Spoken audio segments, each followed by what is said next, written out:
नमस्कार मित्रांनो, श्री स्वामी समर्थ. आपल्या सर्वांच्या आयुष्यात असे दिवस येतात जेव्हा आपल्याला वाटते की आपली मेहनत कधी फळाला येईल.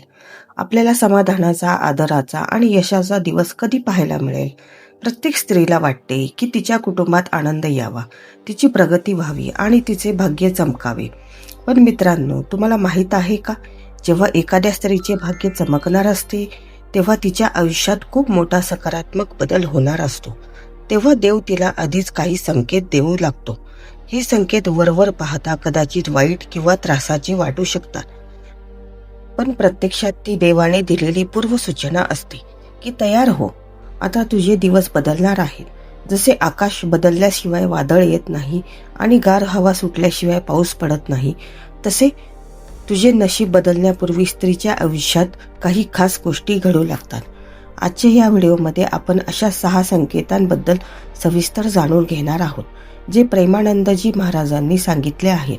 जर तुमच्या आयुष्यातही यातील काही संकेत दिसत असतील तर समजून जा की तुमचे भाग्य आता सोन्यासारखे चमकणार आहे. हा व्हिडिओ शेवटपर्यंत नक्की पहा, कारण शेवटचा संकेत तुमच्या जगण्याचा दृष्टिकोन बदलेल. पहिला संकेत, आयुष्यात अचानक काही उलटे आणि विस्कळीत होऊ लागणे. हा संकेत सर्वात आधी मिळतो आणि माणसाला सर्वात जास्त संभ्रमात टाकतो.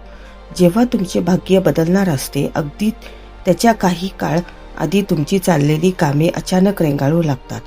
जे नातेवाईक किंवा मित्र चांगले वागतात त्यांच्याशी अचानक खटके उडू लागतात. पैशांचे गणित कोलमडते. अशा वेळी कोणत्याही स्त्रीला वाटू शकते की मी तर काहीच वाईट केले नाही, मग अचानक माझ्यासोबत हे सगळे का घडत आहे. पण या मागचे खरे सत्य खूप वेगळे आहे. जेव्हा देवाला तुमच्या आयुष्याची इमारत नव्या जोमाने आणि सुंदर पद्धतीने उभी करायची असते, तेव्हा ते आधी जुन्या कुजलेल्या गोष्टी बाजूला करतात.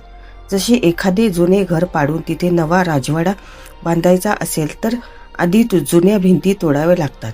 ते तोडणे तात्पुरते दुःखदायक वाटते, पण त्याच तोडफोडीमध्ये नव्या घराचा पाया दडलेला असतो. त्यामुळे जर सध्या तुमच्या आयुष्यात सगळा गोंधळ सुरू असेल तर घाबरू नका. देव जुने आणि निरुपयोगी रस्ते बंद करत आहेत, कारण ते तुमच्यासाठी नवे आणि मोठे रस्ते उघडणार आहेत. दुसरा संकेत, मनात अचानक बदलाची एक गहरी तडप किंवा बेचैनी निर्माण होणे. हा संकेत खूप सुंदर आणि आध्यात्मिक आहे. जेव्हा एखाद्या स्त्रीचे नशीब पालटणार असते तेव्हा तिच्या मनात सध्याच्या परिस्थितीबद्दल एक असंतोष निर्माण होतो. तिला आतून जाणीव होऊ लागते की मी जे आयुष्य आता जगत आहे ते माझ्यासाठी पुरेसे नाही. मी यापेक्षा खूप काही मोठे करू शकते, खूप पुढे जाऊ शकते. तिला तिच्या जुन्या सवयी बदलायच्या असतात. जुनी नकारात्मक विचारसरणी सोडून द्यायची असते.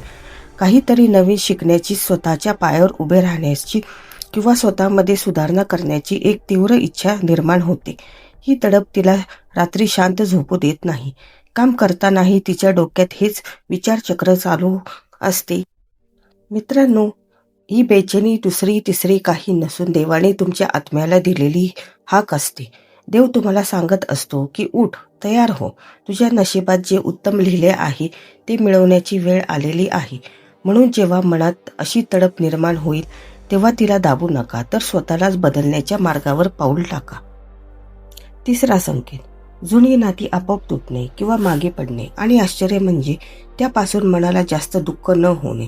जेव्हा तुमचे भाग्य उजळणार असते तेव्हा तुमच्या आयुष्यातून असे लोक आपोआप दूर होऊ लागतात, जे तुमच्या प्रगतीच्या मार्गात अडथळा ठरत होते किंवा त्यांची ऊर्जा नकारात्मक होती.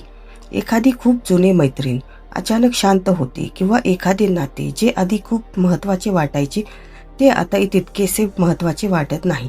त्या सर्वात मोठी आश्चर्याची गोष्ट म्हणजे पूर्वी जर अशी नाती तुटली असती तर तुम्ही खूप रडला असाल, पण आता तुमच्या मनात एक सुप्त शांतता असते. तुमचे मन ती परिस्थिती सहज स्वीकारते. मन म्हणते, ठीक आहे, ज्याला जायचे आहे त्याला जाऊ दे. ही मानसिक शांतता आणि परिपक्वता देव तुम्हाला बहाल करतो.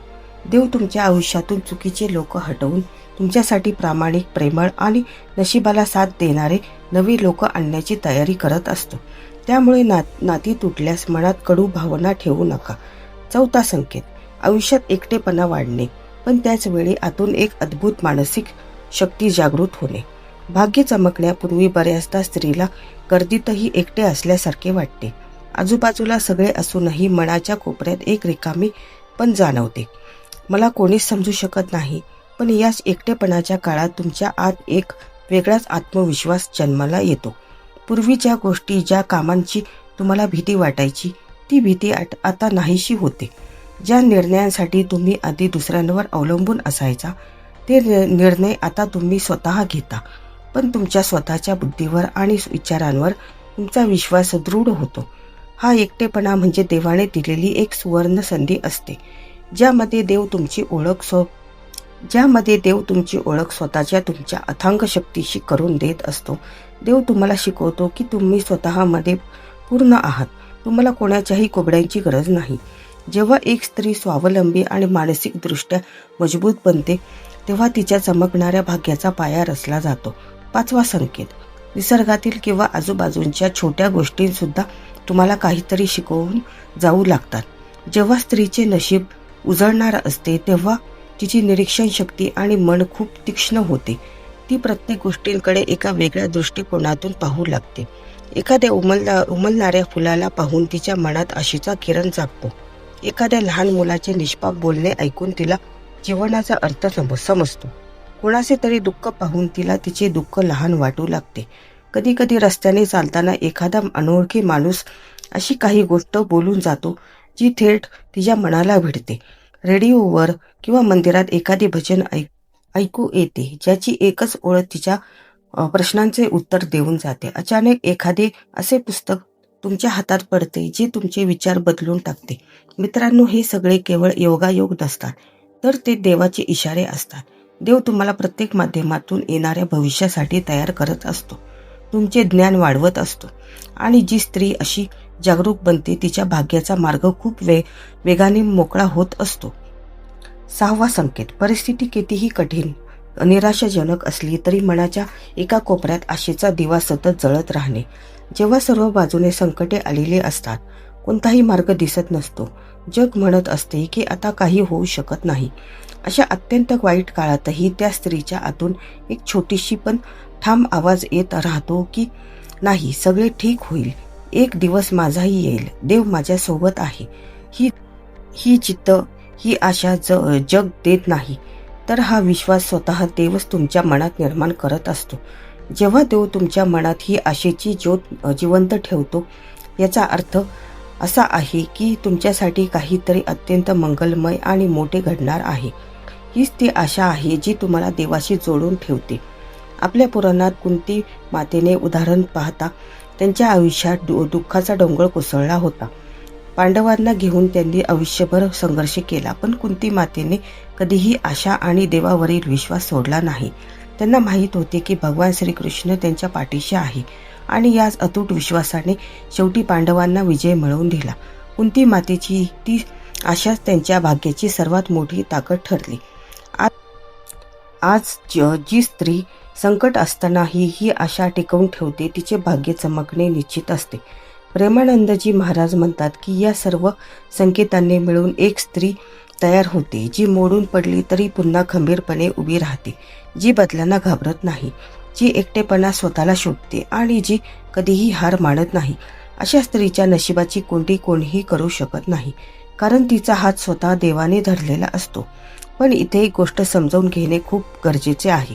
बऱ्याच स्त्रिया विचार करतात की नशीब म्हणजे केवळ नशिबात जे लिहिले आहे तेच घडणार, आम्ही काहीच करू शकत नाही. पण हा अर्धाच विचार आहे. नशिबात जे उत्तम लिहिले आहे ते मिळवण्यासाठी आपल्याला स्वतः पात्र आणि तयार राहावे लागते. भगवान श्रीकृष्णाने गीतेमध्ये सांगितले आहे की ज्या मनुष्यामध्ये आपले कर्तव्य पूर्ण प्रामाणिकपणे करतो, त्याला देव स्वतः पुढे घेऊन जातो. म्हणजेच भाग्य आणि कर्म हे दोन्ही एकत्र काम करतात. जेव्हा तुम्ही या संकेतांना ओळखता आणि योग्य दिशेने कष्ट कर्म करू लागता, तेव्हा तुमचे भाग्य दुप्पट वेगाने चमकू लागते. जर तुमच्या आयुष्यात हे संकेत दिसत असतील तर तुम्ही काय केले पाहिजे, हे 6 नियम लक्षात ठेवा. 1. बदला स्वीकारा. परिस्थिती बदलत असेल तर घाबरू नका. देवाला तुमच्यासाठी काहीतरी चांगले करायचे आहे, हा विश्वास ठेवा. 2. तडपेला ऊर्जेत बदला. मनात काहीतरी नवीन करण्याची इच्छा असेल तर आजच एखादी नवीन कला किंवा कौशल्य शिकायला सुरुवात करा. 3. नाती मुक्त करा. जी नाती तुमच्यापासून दूर जात आहे त्यांना मनात कोणतीही कटुता न ठेवता सन्मानाने जाऊ द्या. 4. स्वतःशी संवाद साधा. एकटेपणाच्या काळात रडत बसण्यापेक्षा स्वतःच्या गुणांवर काम करा आणि स्वतःला मजबूत बनवा. 5. सकारात्मक राहा. आजूबाजूच्या चांगल्या गोष्टीतून वाचनातून सतत शिकत राहा. 6. प्रार्थना करा. मनातली आशेची ज्योत विझू देऊ नका. रोज देवाचे नाव घ्या आणि कृतज्ञ राहा. शेवटी मला माझ्या लाडक्या मैत्रिणींना आणि भगिनींना मनापासून एकच गोष्ट सांगायची आहे. या जगात अनेक स्त्रिया अशा आहेत ज्यांना वाटते की त्यांचे नशीब कधीच बदलणार नाही. त्यांच्या वाट्याला फक्त दुःख आणि संघर्षच आला आहे. देव त्यांना विसरला आहे.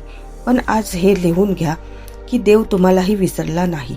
प्रत्येक स्त्रीचे भाग्य देवाने स्वतःच्या हाताने लिहिलेले आहे. त्यात सुख, आदर, प्रेम आणि यश सगळे काही लिहिलेले आहे. फक्त प्रत्येकाची वेळ वेगळी असते. सीता माता, मीराबाई, द्रौपदी यांच्या आयुष्यात किती कठीण प्रसंग आले, पण जेव्हा त्यांची वेळ आली तेव्हा त्यांचे भाग्य असे चमकले की आज इतिहास त्यांना वंदन करतो. तुम्हीही त्याच मार्गावर आहात. तुमच्याही आयुष्यात ती सोनेरी पहाट नक्की येईल. स्वतःवर विश्वास ठेवा, देवावर विश्वास ठेवा आणि चालत राहा. तुम्हाला या 6 संकेतापैकी कोणता संकेत सध्या तुमच्या आयुष्यात जाणवत आहे का? जर जाणवत असेल तर खाली कमेंट करून नक्की सांगा. आणि व्हिडिओ आवडला असेल तर लाईक करा आणि आपल्या चॅनेलला सबस्क्राईब करा. धन्यवाद.